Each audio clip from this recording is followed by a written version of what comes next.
So here we have a question from our practice problems, and we're looking to find the force of gravity due to a french fry on a cookie sheet, one of the biggest french fries in the whole world. Okay, it's 2.31 kilograms, and we have the coefficient of friction as 0.57. So the ultimate question we're trying to ask is, will it slide? The first thing that I want to do here is going to be to draw our free body diagram. As with all force problems, we want to draw a free body diagram. So the angle that we have here is 20 degrees. And we have a french fry.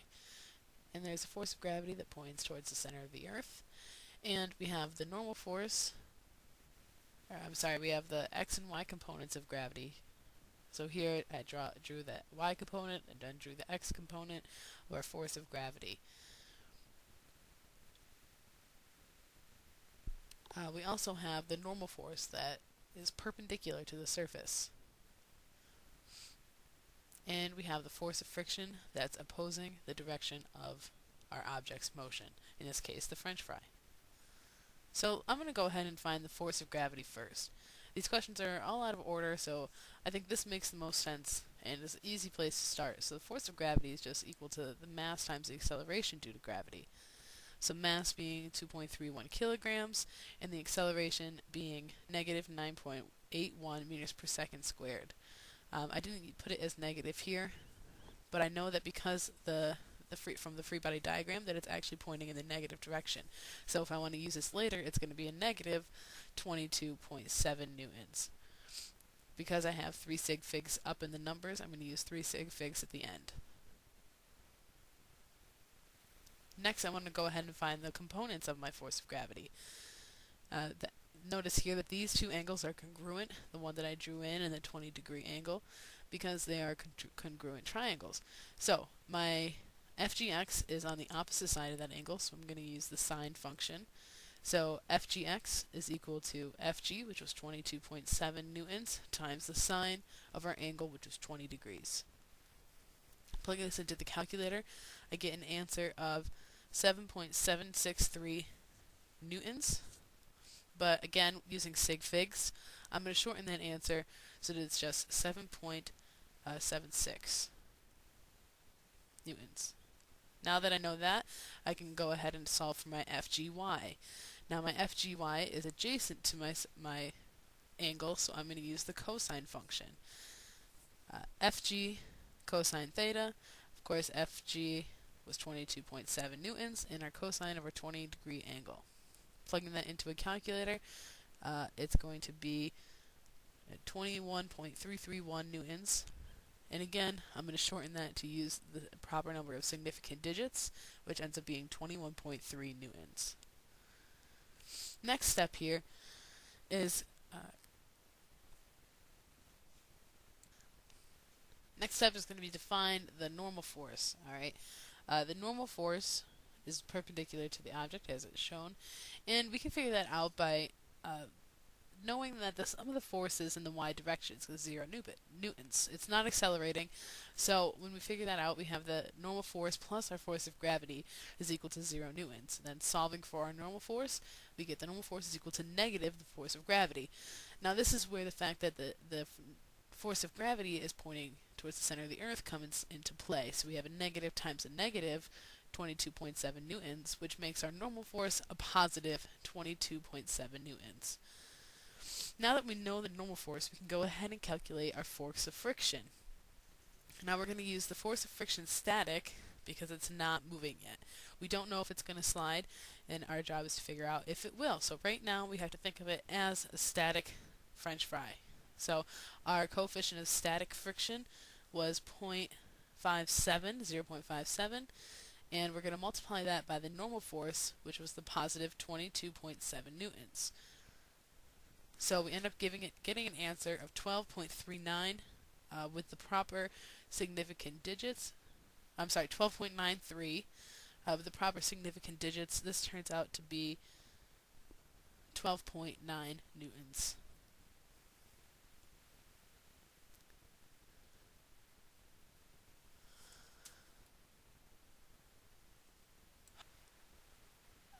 this is actually a mistake on my part, and I apologize for this, but we're not going to, the force normal is not equal to the force of gravity. It's equal to the force of gravity in the y direction. I will show that as a change in just a second. But first, let's make sure that our French fry will slide. Now, in order for the French fry to slide, the force of gravity in the x direction has to be bigger than the force of static friction in this case. Our force of gravity in the x direction, as we calculated, was 7.76 newtons, and that is actually less than our calculated force of static friction. Even with that change, it's 12.3. Or, I'm sorry, 12.1. So it's still not going to slide. The ultimate answer is no. It will not slide down the cookie tray. Okay, so moving on to the next problem, we have Jackie Chan is standing on top of a cliff that's 28 meters high, and he throws or kicks a ball off of this cliff at an angle of 14 degrees, and the question asks, will it hit the dojo, which is 16 meters away? As you know, the projectile follows a parabolic path, and at the 14 degrees there, it'll go up and then it'll go down, and the max height that it reaches will be 29.7 meters, with that 1.7 meter apex at the top. So it goes up and then goes down. Let's see if we can actually find whether or not it will hit. We're used to finding our VIX and VIY first, but we don't have an initial velocity, so we're going to find the total time first. Now, in order to do this, we had to find our total height, which was a 29.7 meters, right? The 1.7 meters above the horizontal, plus the 28 meters high for the cliff. Now, since we know the height of the cliff, we can use our formula, our DF formula, in order to find and solve for the time.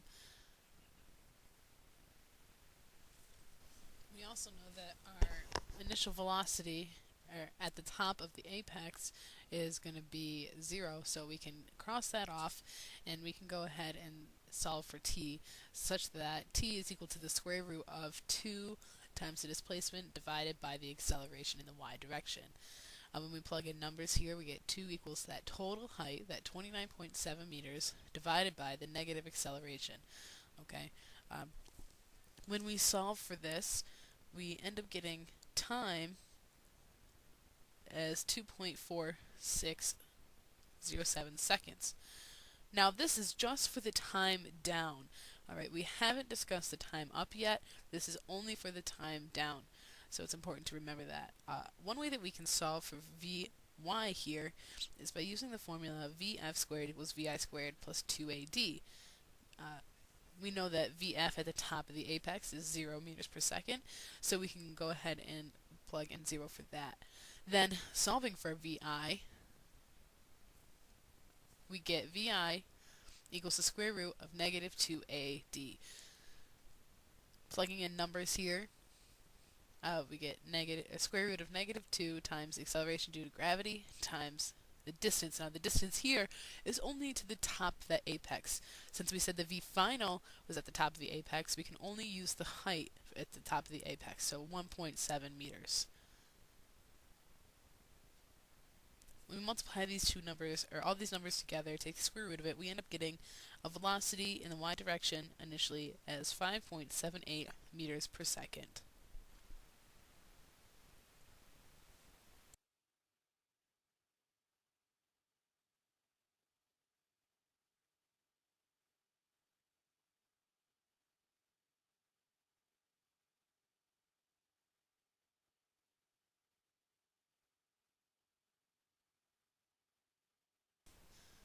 So, now that we know our VIY, we can use our SOHCAHTOA functions in order to find Vx initially. Now, the VIY was on the opposite side of our angle, and Vix is the adjacent side. So let's go ahead and use the tangent function here. So we have the tan theta is equal to opposite over adjacent, which in this case would be the VIY divided by VIX. Since we're looking for VIX, we end up getting Vix is equal to VIY divided by tan theta. Again, this is just basic algebra manipulation here. Plugging in some numbers now, we end up getting VIX as 23.18 meters per second in significant digits. This is 23.2 meters per second. Notice that I skipped the step where we plugged in the numbers, but you guys can go ahead and do that on your own. It's pretty easy. Okay, so now that we have these two velocities, we can find our VI up, or I'm sorry, our time up. Again, we're going to use this formula, a very favorite of ours, where VF is 0, and T ends up being VIY, negative VIY divided by A. Again, time is dependent on our y variables, so that's why we keep using the y variables in our formulas in order to find time. So again, I substitute those numbers in, and we get a time up of 0.58 seconds.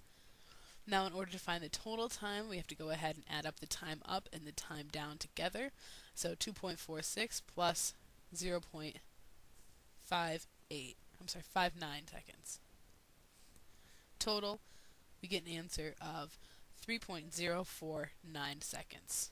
And I'm going to keep that, even though that's obviously not significant digits, I'm going to keep that number until later. Finally, we come to the question about will it hit the dojo. And so that means we're finding our range, our dfx. There's no acceleration in the x direction, so we can go ahead and cancel that half of the equation out. And we're left with dfx equals vix times t.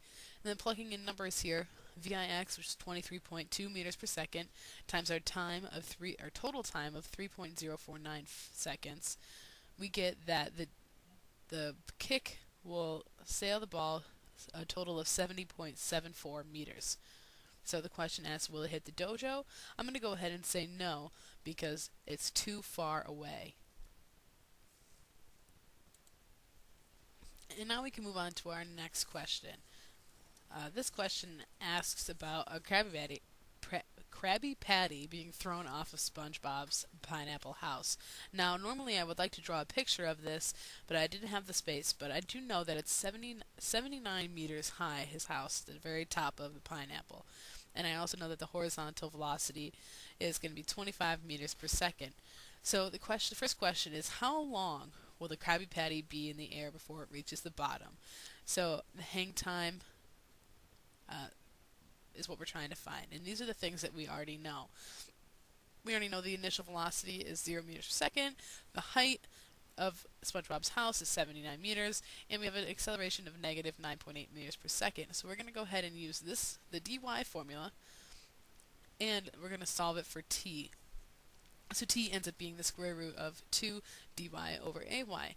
Substituting in numbers here, we end up getting that t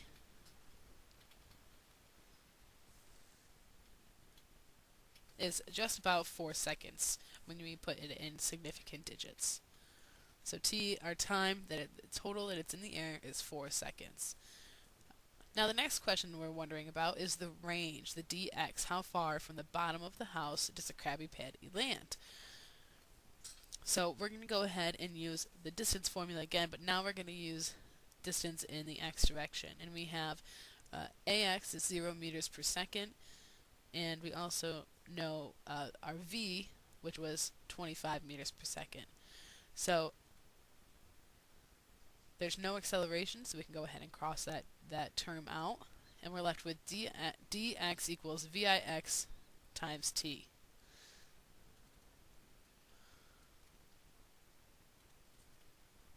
Then when we go ahead and substitute numbers in for this,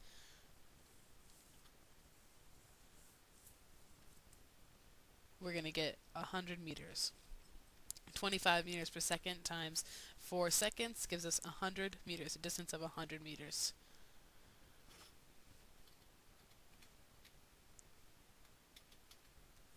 In significant digits, that's 100. Alright.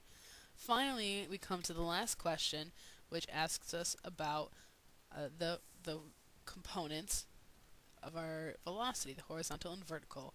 Well, one of the crazy things about projectiles is that the horizontal velocities never change. So our final horizontal velocity is going to be the same thing as our initial velocity. it's just going to be 25 meters per second. So VFX is 25 meters per second because that's how fast it was when it left. Now the VFY is a little bit more difficult. We have to use the formula VFY squared equals VI squared plus 2AD. Now there's other ways that we can do this, but this is the one that I chose to use so that my answer doesn't depend on time which was calculated.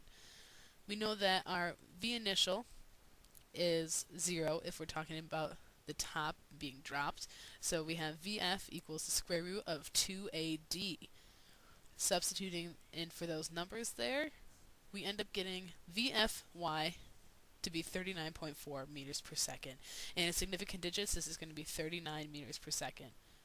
So our final answers for the components of velocity are 25 meters per second in the x and 39 meters per second in the y. So the next question we're going to talk about is our favorite singer, Beyonce. We love her because she sings to the left, and of course, since this is a force problem, the first thing that I'm going to do is draw a free body diagram. So here I'm showing you the ramp that Beyonce is trying to push her CDs up in order to put them to move and send them to someone from SHS, a nameless SHS person. So here there's an angle of respect to the horizontal of 28 degrees, and her CDs weigh about or have a mass of about 16 kilograms. Okay. Now the forces that are acting on this, we have a force of gravity that goes in the negative towards the center of the Earth. We have the normal force, which is perpendicular to the surface, and in this case, that force right there is our force applied. Our force applied is going up the ramp, and our force of friction is going to go down the ramp. We also can break up these components. We'll do that in a second. So here I'm just labeling all of our forces: the force of gravity, the normal force, the force of friction, which is again going down the ramp, and the force applied, which would be going up the ramp. That's what we need, the force applied that we need. All right.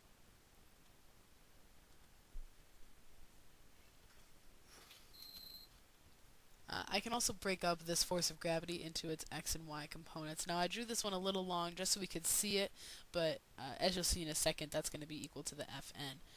So we have the force of gravity in the x direction and the force of gravity in the y direction. And that's the force of gravity in the x is parallel to the ramp, the plane. So the first thing we're going to do is we're going to find Fg, our classic Fg formula. Fg equals mg. So Fg is just going to be 16 kilograms times a negative 9.81 meters per second squared. And I'm going to leave it as a positive number because I know that because it points towards the center of the Earth that we're going to have a negative number if we use it again.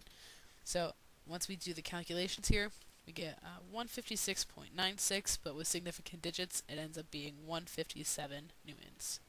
So the force of gravity is 157 newtons. Now that we know this, we can go ahead and solve for our Fgx and our Fgy. Our Fgx is going to be opposite of that angle, that congruent angle that I'm drawing right here. So we're going to want to use the sine function for our Fgx. So when we solve for these, normally we just say Fgx is equal to Fg sine theta. Fg, of course, was the 157 newtons, so 157 newtons times sine of 28 degrees. When we do this, we get a force of 73.7 newtons. As for our Fgy, Fgy is the adjacent side to our angle, so we're going to use the cosine function. So Fg sine or cosine theta. Fg was 157 times cosine of 28, and we end up getting a number of 139 newtons. Because we know these things now, we can go ahead and solve for our Fn. Our Fn is based on the sum of the forces in the y direction. So the sum of the forces, or our F net in the y direction, is equal to Fn plus Fg, and that's not accelerating, so we can say that Fn is equal to negative Fgy. So Fn is equal to a positive 139 newtons. Then next, we have the force of static friction. The question is going to be, will she have enough force to push it up? So we have to see if it's going to overcome that static friction first. So our mu static was 0.92. So using the formula mu times Fn, we get 0.92 times 139. And our force of friction static was 127 newtons. Now, we need a certain number of applied force in order to overcome the force of friction and our FGX, that component in the x direction of gravity. So, to figure out how much force we would need, we can say that FA, the force needed, is equal to negative force of friction minus the force of gravity in the x direction. When we substitute in there, we get that we need a 200.7 Newton force. That's a lot. That's a big force that we need. And Beyonce is unfortunately only pushing with a force of 72 newtons. So, no, that box will not go up that ramp. And that's because it's not big enough. She doesn't have a big enough force.